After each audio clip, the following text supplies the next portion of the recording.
Me to come back every week. We super appreciate it. It's been nice to have this group every Tuesday. So I brought in a really good friend of mine, Lisa Koenecke. She's from Wisconsin. We've known each other for, I don't know, a lot of years, more than 10 years. I have learned a lot from her over the years. She is a former school counselor, now professor at Lakeland University in Wisconsin. She had her first TED Talk this year, which was super exciting.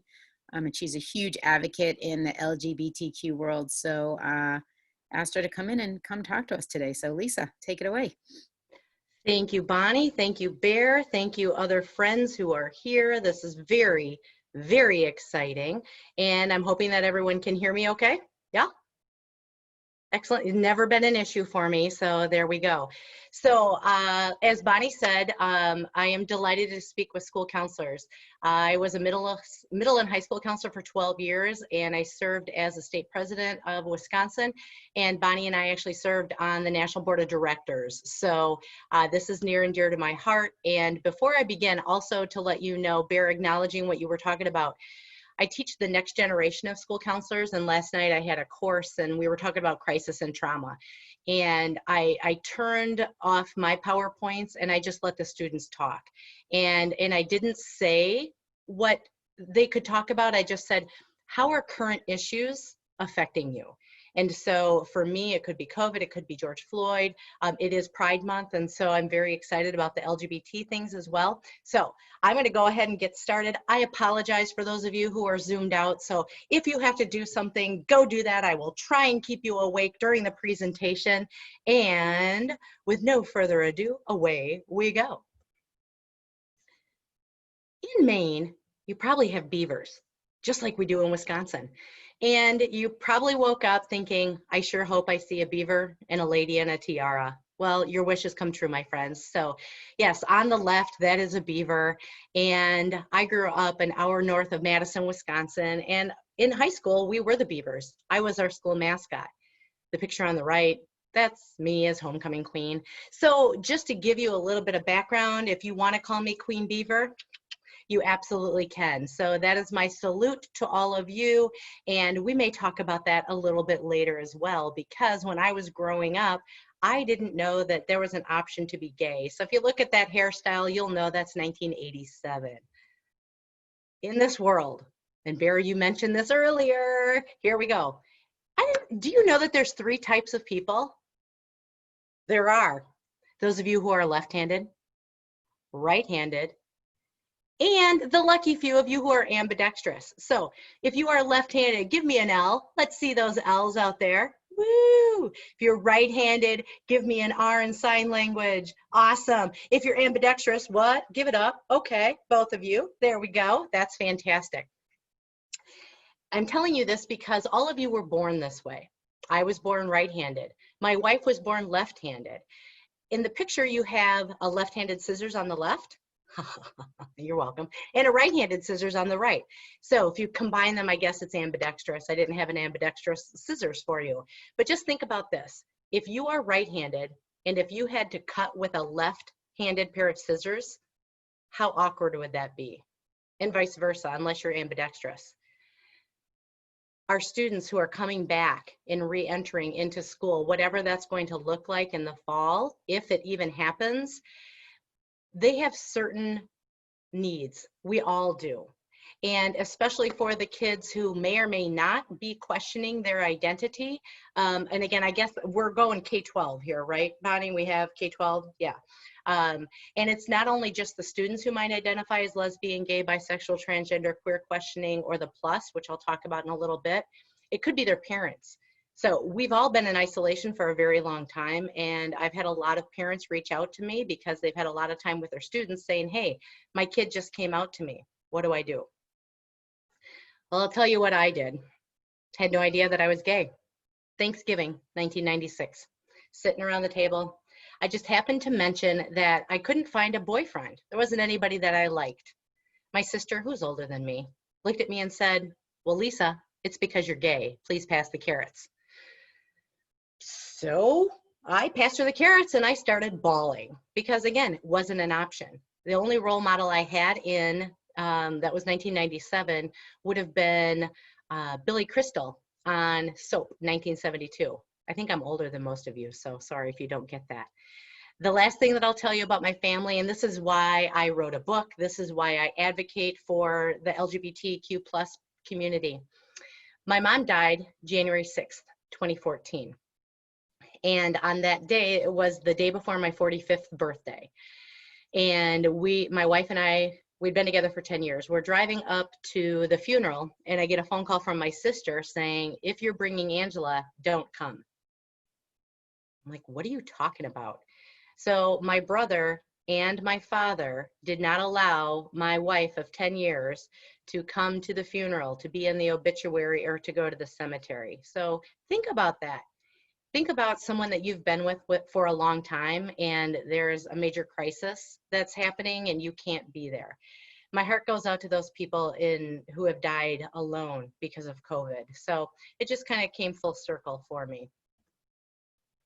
And not trying to bring down the room, so let's bring it up with some color. There we go. So let's talk about the vocabulary and some of the flags. I mentioned those letters. Now they rattle off the tongue for me. It's okay if they don't for you, no worries.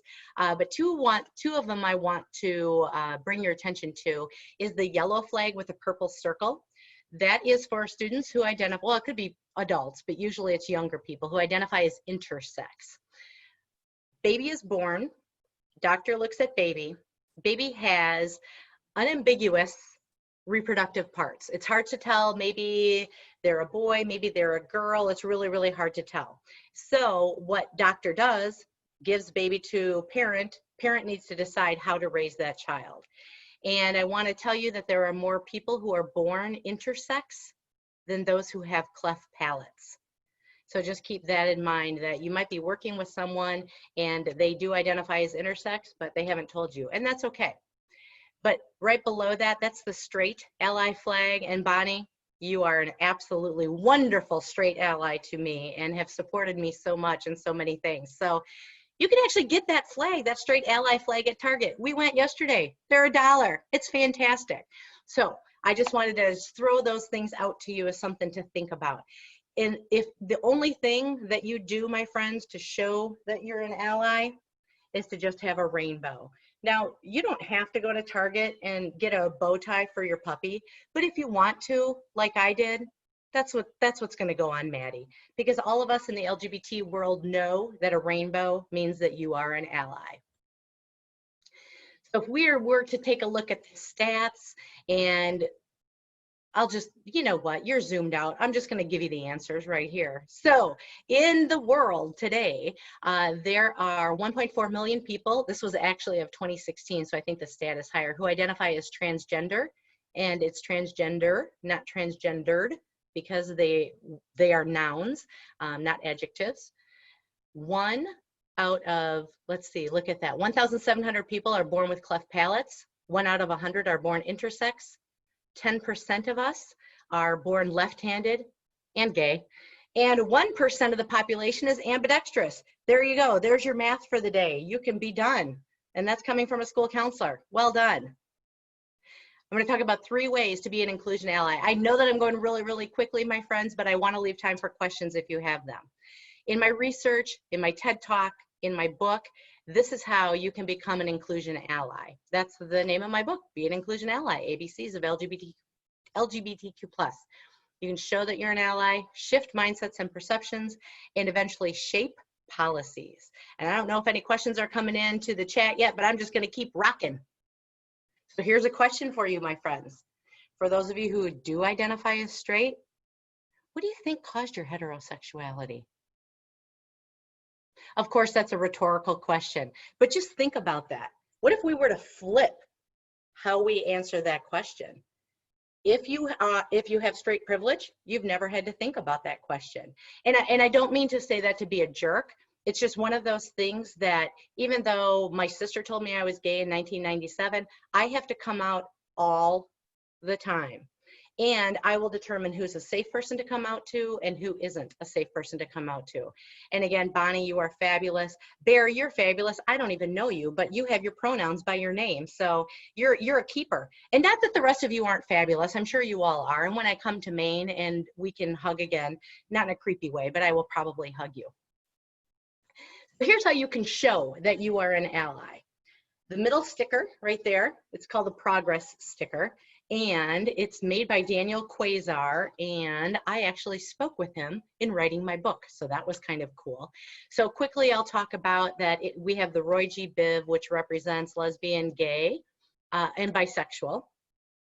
And then the black and the brown stripes are in there, and they represent queer people of color. So our brothers and sisters who identify as African American and or Latina, Asian, whatever it might be, so queer people of color. The pink and the blue represent those who identify as transgender. And it's hard to see, but there's a white triangle there. Those are people who identify as questioning. And if you are a school counselor, especially a middle school counselor, I promise you, my friends, that you are going to have more students who will come out to you as either questioning or transgender than go straight to the gay. At least that's the way it was in Wisconsin. Maybe Maine is a little bit more progressive on that. So that is one sticker, and I have one. If you'd like one, I'm happy to send one to you. In the upper left-hand corner, that's Laverne Cox, one of our most famous transgender icons. In the lower left, that is Justice Sonia Sotomayor, and an ally. I don't know anything about her identity other than, you know, she is Latina. And I'm saying this because whether you're working with any marginalized population, please show pictures so that kids can see themselves represented. Because in Wisconsin, we're pretty white, we're pretty middle class, we're pretty straight. So that is a way to represent everyone. My favorite, Yo-Yo Ma, upper right, and then lower right is Stephen Hawking. So those who are differently abled, and that's the term that I use rather than disabled. So that's one way to show that you're an ally. By doing that, my hope is that you can shift mindsets and perceptions. So you can go from being a small a ally to a capital A ally. And here's how that looks. Let's say you're sitting around, it could be family, could be work. You hear a homophobic joke or you see a homophobic meme and you don't say anything. You don't do anything. Now, it could be your boss who's saying it, so you don't want to lose your job, but a small a ally doesn't say anything. It's when we shift to that capital A ally that you're going to say something. You know what? That joke is cruel. That's mean. Don't resend that meme, whatever it might be. So my hope is that you're able to shift from small a allies to capital A allies. And again, in the LGBT world, that's what I would love, but just think about that for any population who is marginalized. My shift happened, not on a computer board, but, or a keyboard, sorry, but everyone is familiar with this. I was a middle school counselor. It was my second year at this middle school. I had a 7th grader come into my office and say, Miss Koenecke, that's my last name, it's easier pretending to be a boy than it is to be gay in this town. And at that time, I was 40 years old. Still wasn't out to my students. I had all this white privilege. And that student, in those few words, taught me more courage than what I had. And so by that student saying that, I was like, what am I doing? How am I advocating? If that kid is saying that, and we're near Madison, which is very progressive, what do I need to do? So after that student told me that, I shifted all of my mindsets and perceptions. And I know that by having one adult who cares about students, especially in the LGBT world, the statistic is that those students will not attempt suicide. I'm sorry, the 40% of the students who identify as LGBT will not attempt suicide if they have one person in their building. Maybe it'll be online because you're there, just showing them that you care. That's where my shift happened. So then I came out to my students and I worked with another family so that we could, sorry, I'm going to go back one, so that we could work on some policies. Here's another way that you can show that you're shifting mindsets is when you're talking to your family, your friends, those kind of things, rather than asking about brothers and sisters, or even you could model this and not say your brother and sister, even though I know I said my brother and sister for my story, but you could say siblings. That way you're not putting any labels on them. Now, again, this is PhD stuff. You don't have to go here. I'm just kind of a geek and I like, dig this. But it's just something to think about of how you can shift things. When you talk about if you're in the high school, and I know we didn't have prom this year, but when you're talking to students, and it could be families as well, don't automatically assume that A, they want to go. I'm talking prom because I'm guessing y'all have prom, right? Yeah, normally, right? Or homecoming, whatever the dance might be. Let's just call it a dance. Don't assume that they want to go. Secondly, don't assume that they want to go with someone who's the opposite sex. So you'll see a lot more homecoming courts, and it could be royalty rather than calling them kings and queens. So it's just something to think about, how we've kind of changed that we don't call our people mailmen anymore. We call them letter carriers. We call them firefighters instead of firemen. Again, I geek out about this stuff. Okay, so here's how you can shape some of your policies. This actually is a picture of the Wisconsin State Capitol 2 years ago when we got our new governor, Tony Evers, and they actually raised for the first time in the state of Wisconsin the pride flag for Pride Month. And it's interesting because some of the questions that I got, some of the comments that I heard included, well, when is Straight Pride Month? How come you have your own flag? Oh, dear friend, and here's what I usually say to that. Do you know that you have 11 months out of the year that you have your own pride? And I have to say that trying to be funny and trying to be humorous because I don't want to be a jerk. But again, think about that. You can probably walk down the street with your person that you are with and not get looks like my wife and I do. You probably could go to a restaurant, again, when we can go back to restaurants, and they won't ask you, would you like separate checks? Okay, so you see me, you see what I look like. There's no makeup going on here. There's no dresses, okay? Short hair. So it's really interesting when they're like, would you like separate checks? Or sometimes we get this, oh, ladies' night out. And I was like, yeah, every night is a ladies' night out for us. Okay, so talking about shaping policies. So go back to the shift of the student. So what we wanted to do in our school district, because it was very white, very Norwegian, and I, Lisa Koenecke, was the diversity in our school district. I'd been offered many jobs, many other places, and I decided that I wanted to stay in my school district so I could help shape policies. And if you are going to do this, it's really helpful to have a parent of a student or a caregiver fight this fight rather than just the school counselor. So I'm going to throw that out there. So with the help of this parent who had a student who was identifying as transgender and actually has transitioned, a different student, we were able to go to the school board, talk to the person in charge of the policies, and say, this will not cost us any money if we include gender identity and gender nonconforming into our pupil non-discrimination policies. No money. Usually the question that comes up is, well, Lise, then we have to get new bathrooms. Here's what I can say. If you can start with that policy and it doesn't cost any money, sometimes policies can turn into procedures and practices. So that's just something to think about from that vantage point of shaping policies and procedures. And I think, good, I have a picture. I was like, let's talk registration forms, shall we?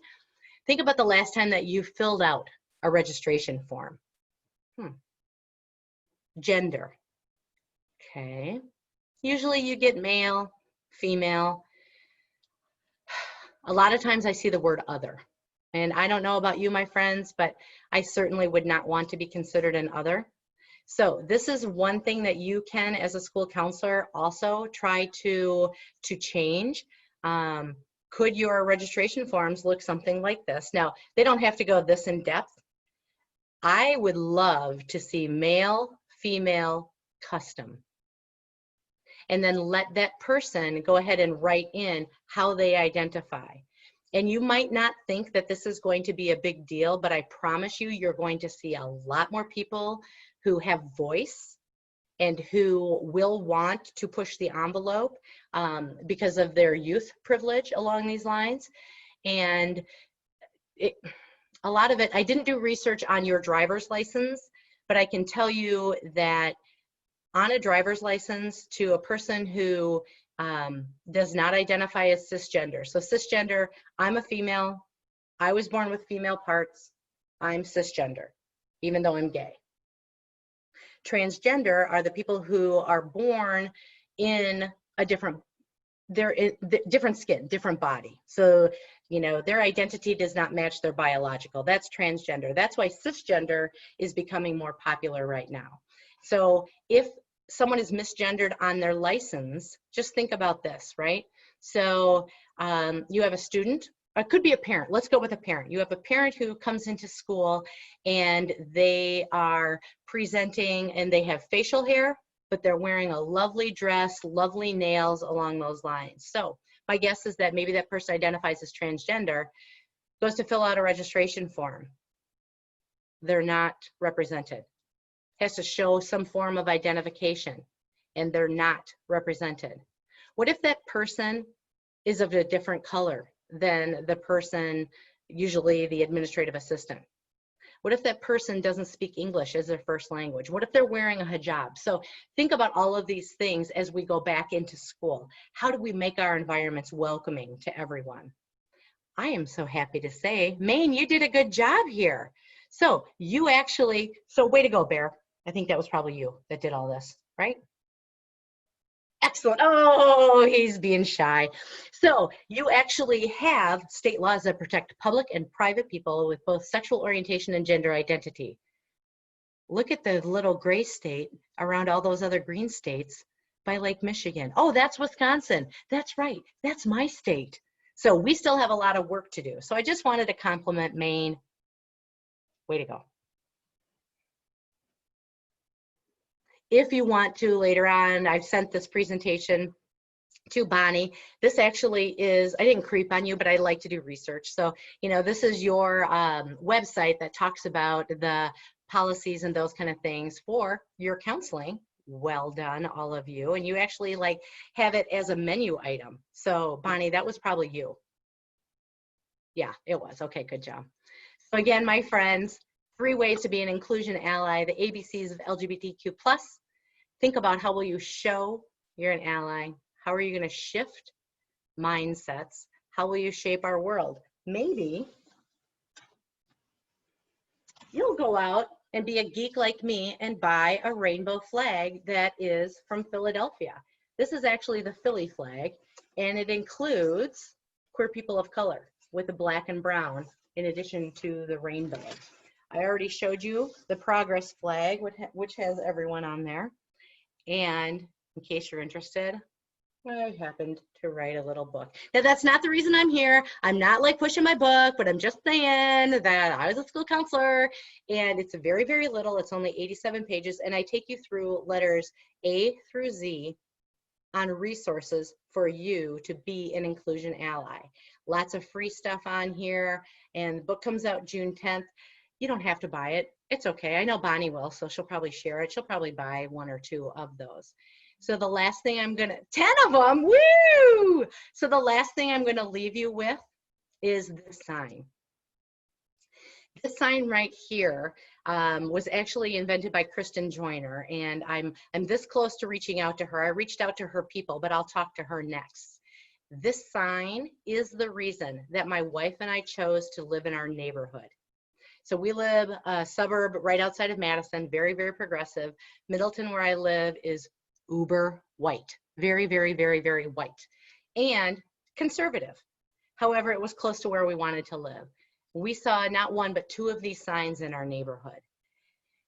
It did our heart happy because we knew that we had people who would be welcoming and inclusive in our neighborhood. So this sign matters, you matter, you can all be inclusion allies. And if you want more resources, my friends, I'm here all the time. LisaKoenecke.com. That's a picture of me on the right, not wearing a dress. So that is what I have. You can unmute if you want to. I'd love to see and ask questions and all sorts of things. Thank you, Jerry. I appreciate that. Oh, Eliza, you're smiling. I love that. That makes me so happy. Thanks so much, Lisa. Let me get it set up so that people can unmute. If you guys have any questions and you want to put them into the chat box, or, like Lisa's saying, just jump, like I would say, like elbow your way in. Let me just get that set up so you can do it. And because this was not your typical Zoom. My guess is like, whoa, that was super gay, but that's okay. I mean, I'm your everyday gay. That's the video that I put out this morning. You can ask me any question. All right, let's see if that works. No, it's not letting me it's literally clicking on the chat box that it's not letting me. So you put your hand up, I will unmute you manually. Oh, fun. I know a little bit of sign language, so we could try that. I know Bonnie, this is you I'll have pay to go to the attention bathroom. to the participants pane if you want to pay attention Hi, Mary. to the gallery. Hi. Hi, For Mary. seeing What's your background behind you, honey? Oh, so this is my high school that I work at. This is Brunswick High School. Isn't that cool? Is that where bowling pins are made? Not that I know of. Okay, just checking. All right, go ahead, Mary. I'm so sorry. Oh, I get it. No, no, I don't think so. Well, we have a strong community and a nice club that is really helpful for a lot of our students. And we're always looking for people to come in and share. Is that something that you would be willing to do? Call me. Okay, awesome. Yes, Bonnie can, email me. I mean, you can call me because, it does work. And, as I'm looking around, maybe we have called on the phone rather than text. So yeah, absolutely. No, I would love to. And I didn't talk a lot about GSAs, but I do have resources in my book. And so they started out as gay straight alliances, and a lot of them are being more progressive. Mary, I don't know what you call them, if it's a gender sexuality alliance, but that's one of the things that absolutely that kids will just glom onto, especially at the high school. And then there are some middle schoolers out there. And I also didn't mention PFLAG, Parents and Friends of Lesbians and Gays. And so, they are great advocates as well. Oh my gosh, I could talk for 6 hours on this. Who else has a question? Well, can I just ask something? So we call it Pride Club. Is that appropriate? Okay.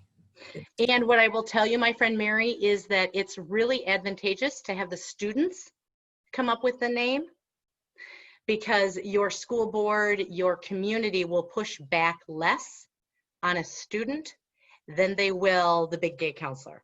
I mean, hypothetically, I might have been burned. So just don't do what I did. Yeah. But yes, Pride is wonderful.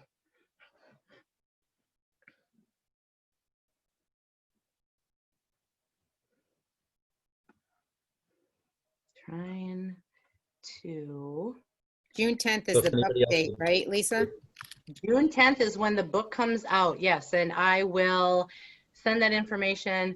Yeah, follow me on Facebook. Lisa Koenecke is my name. What's that? I just put it in the chat. Fabulous. I just put out a little video talking about the history of Pride Month this morning. So it was wonderful. I had my Team Pride shirt on. Again, go to Target. They're actually giving money to GLSEN this year as a payback. So the Gay, Lesbian, Straight Education Network. And GLSEN, that would be the go-to. So if you don't get anything out of this presentation, go to glisten.org, GLSEN. They have free resources on Ally Week, which is in September. They show you how to start a GSA. Uber, tons and tons of information. And because of the recent events that happened in Minneapolis, I also am telling people to go to Teaching Tolerance. They'll give you a lot of information on how to talk to kids about being anti-racist.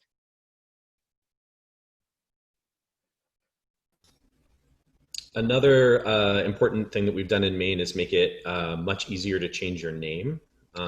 If you are trying to, I've had students that are transitioning and have looked to make their name a legal piece, and that now is a good enough reason good enough reason to change your name.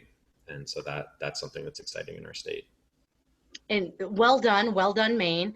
The other thing to keep in mind is that if you ever do get pushback on that, think about the Elizabeths and the Williams of the world.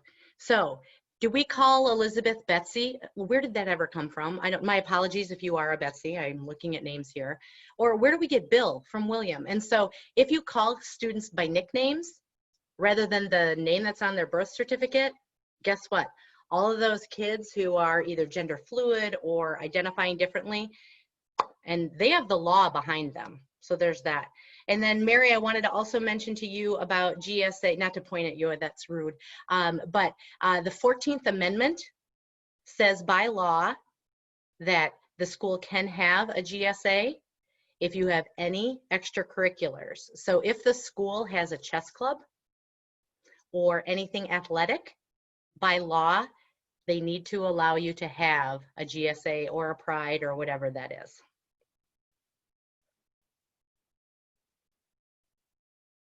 Hi, Angela. I think Avery is how you say your last name. Look at your fun sunglasses. Yes. Oh, I'm out here in the sun watching my 3 kids. So hopefully You they do won't that, yell in the sister. background. Do it. You can put your sunglasses back on, honey. Go Okay, ahead. great to see you.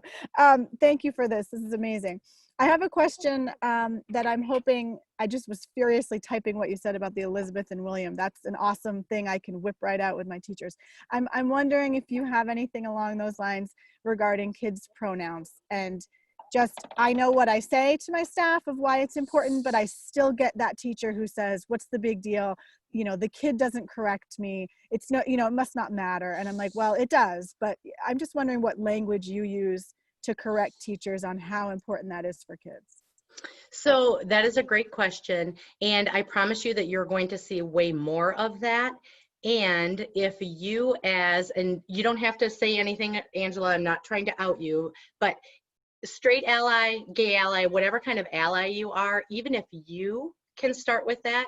So Bear has his pronouns up there. I have my pronouns up there. That's wonderful. One of the tricky things that I have seen with my middle schoolers, so the student that came out to me and said that they'd rather be a boy than a girl, this is a perfect example for you. Okay. I said, absolutely. I will call you male pronouns, you know, he, all of those kind of things. Here's what I want you to know. So middle school, right? This was a 7th grader. I want you to be ready for what you're going to see out in the classroom. I, Lisa Koenecke, will support you 1000% in my office. And I have one teacher who absolutely will let you do that in their classroom. Okay. So you start with that one teacher. And if you do not have to have parental permission to do these things. Now, I'm going to say that casually because I don't know what Maine is all about. I'm a huge advocate of having and I call them caregivers instead of parents. I'm a huge advocate of having the caregiver know what's going on. So Angela, back to your question, right? So my student wanted to use male pronouns. And then we went through, what if you have a substitute teacher? How will you correct? Because you're old enough, kid in 7th grade. This is what I told them. I was like, absolutely. So I gave them the scenarios of what they might see, okay? And the caregiver at the time was grandmother. And I talked to grandma and I said, what do you think? And grandma said, absolutely not. When student is 18, they at the time, you know, can be a lesbian, but right now, no. I, Lisa Koenecke, at that time was not ready to take the kid into my house. And so I had to talk about the scenarios with them. And so what I might do with a teacher is to be able to say, and you know your teachers a lot better than I do, but let's just talk about the left-handed example. Kids are born that way, right? And or when a teacher uses their title, Miss, Ms., Mrs., Mr., okay? Here's another one, friends. You're gonna see MX coming up a lot, okay? So MX is gonna be the next. I'm usually a female teacher, but I don't want you to label me. So how's that for like a dissertation, Angela? We can talk more about that too, my friends, but just ask them, what if it were your kid? Lisa, can I jump in here? Another piece of this too is to recognize the different power dynamics in institutions. So you may have a student where you know, the whole school building is using their preferred pronoun, but they might be involved with DHHS custody. And so really having those conversations about what pronouns they want to be used in different situations. Maybe they don't want you to use their preferred pronoun when they're talking with their parents. Maybe that's not safe. And so making sure that that's an awareness. Or, I had a student that was in DHHS custody. And when we went into a DHHS meeting, we used their birth pronouns. And then we would have sort of a side conversation in the hall and switch to their preferred pronouns and then go back into the meeting. So it can get messy, but it's only messy because the systems aren't built to allow that yet. So acknowledging where that power is and making sure that we are checking in with our students on what's safe for them is really important. And thank you for that, Bear. Roberta, yes, Rainbow Alliance is beautiful. So I don't know where you are, my friend, because I can only see, 24 Brady Bunches right now. So have you played that game? No? Okay, I guess I just do. Okay. Other questions? Oh my gosh, I love this.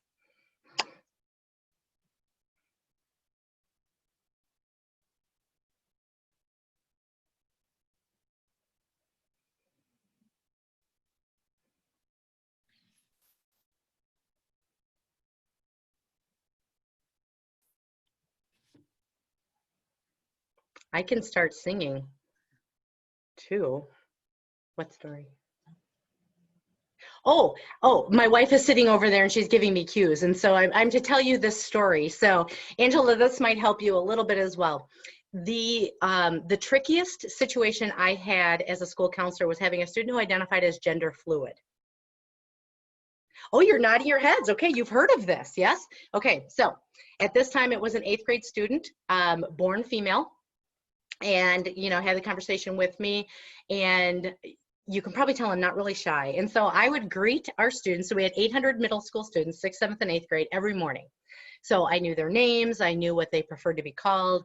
I always watched for the kids who ran away from school to find out what t-shirt they were wearing that day so I could tell the police. I'm not kidding you, not that I creeped on them, but I was like, okay, you're gonna run away today. Okay, so student came in, gender fluid. And I would look at the student every morning and we would have a cue.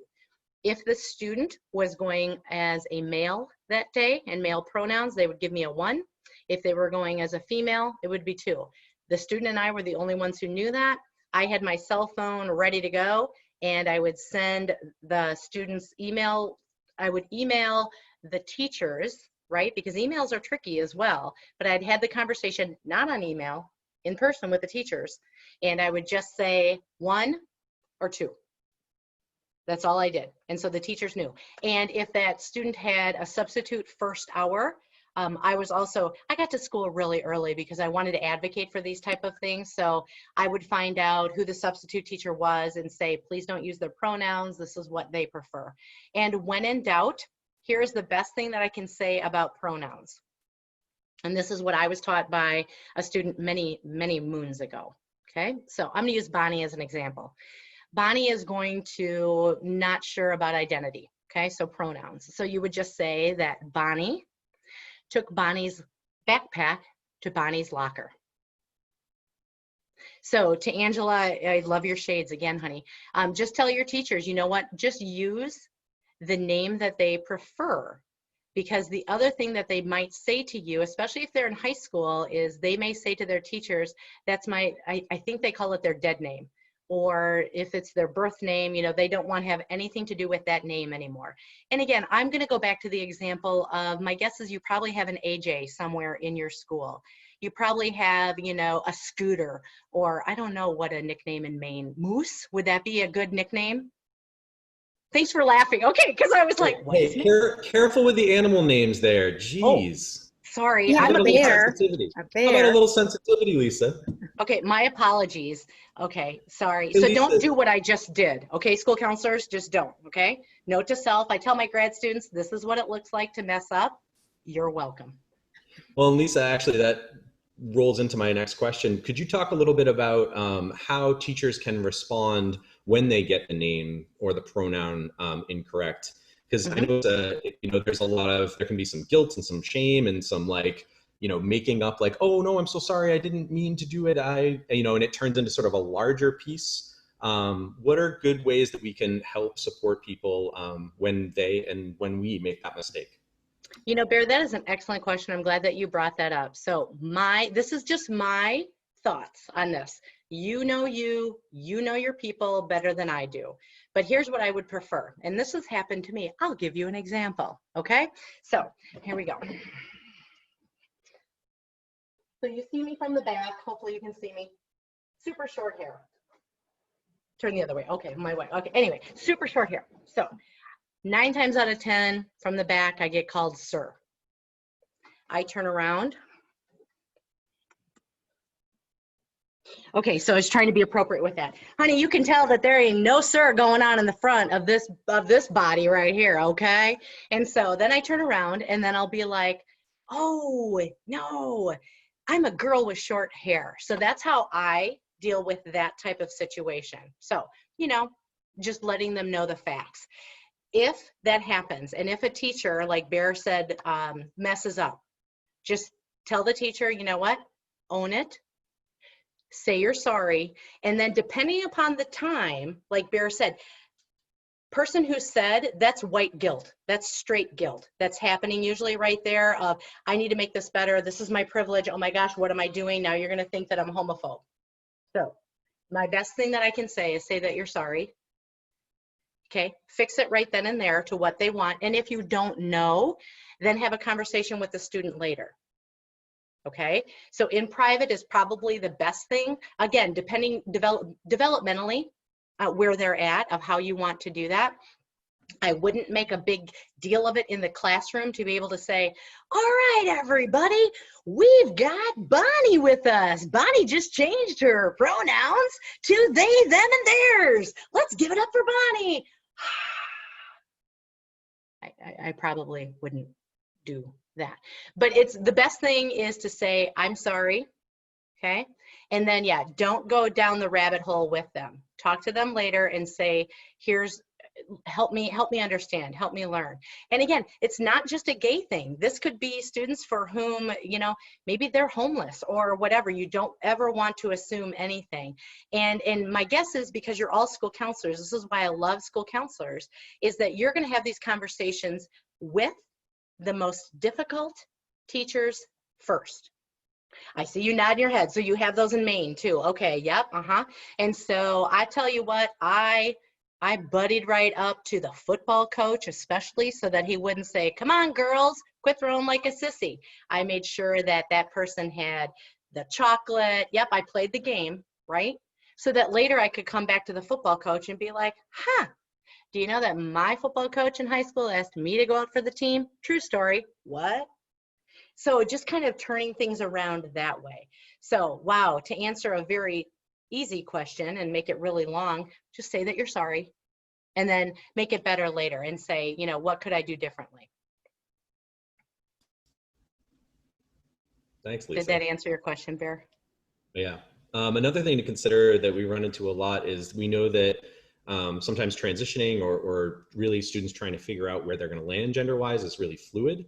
And so we might even have students that change their pronouns, their gender multiple times within a semester. And so being able to have that conversation with staff about transitioning is the process, that nothing is definitive.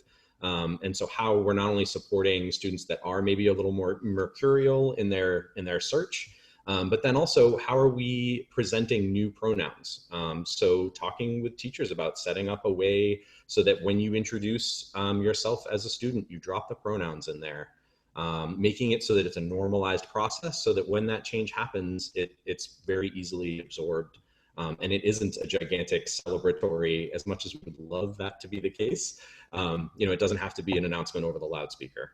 That it's just normal part of adolescent development, child development. And yeah, Bear, and well done. And I think that goes back to, Angela, I love that you had that question, right? So if you could start with a teacher, right? Who is that cool teacher that everybody digs? Everybody has one of those, music, art, peace and love, whatever it is. Let them go ahead and kind of blaze that trail. And say, you know, it doesn't have to be a big announcement. But the other thing that I will say to what Bear was saying too is it's really important to have your administration on board, because the administrator is the one who is going to get the angry phone calls about Lisa trying to convert everyone to gay, hypothetically speaking.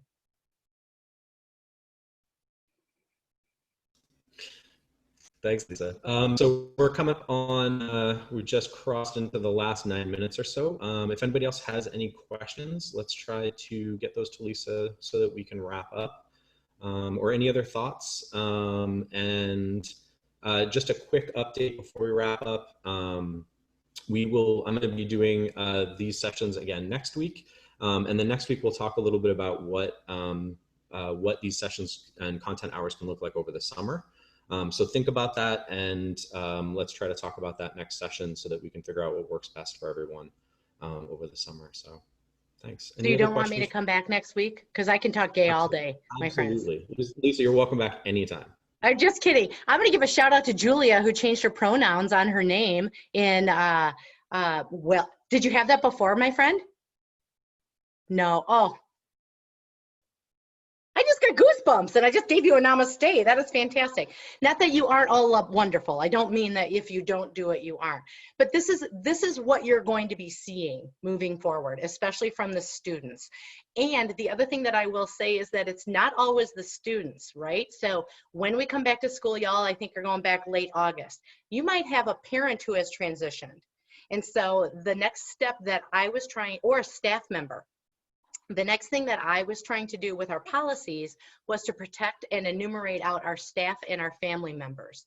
Because if there is a divorce, right, because, you know, one parent, one caregiver has decided to be their true selves and transition, so now, you know, student has two moms or two dads, and that's not always the way that it was, right? Divorce is 50% of the population. People are used to that. But are they used to a divorce when mom becomes dad? So again, these are the things as the school counselors that I want you to be thinking of, because you're going to be seeing more of that as well. The closer you are to a big city, usually too. All right. As always, I want to thank all of you guys for being here, and Lisa for all your energy and new information. It's awesome to have somebody else talking except for me. I'm sure everybody here appreciates that. So yeah, any other pieces? Bonnie, do you got anything else you want to add? No, I just want to thank Lisa for coming. I've been trying to get her to come to Maine for a while, so this was a great forum to do that. She's phenomenal, so make sure you put her name in there and follow her on Facebook and email her if you need anything. But I just wanted to thank you guys. I was thinking today, like, we've been doing this for more than 12 weeks. I don't know. When Bear and I started these office hours, we were like, what is this going to look like? And I was thinking, like, in the beginning, we were talking about how to be a virtual counselor and how to all those new things. And it's like, wow, we have come a long way. I think a long way we have in the last several weeks. So just thanks for spending your Tuesdays with us. And I said to Bear the other day, I'm like, we're still getting 30 plus people, which is fantastic. So please reach out to either one of us as summer continues. And I'm sure we will continue on a few times throughout the summer, but really appreciate everybody being here. And my last plug will be lisakoenecke.com.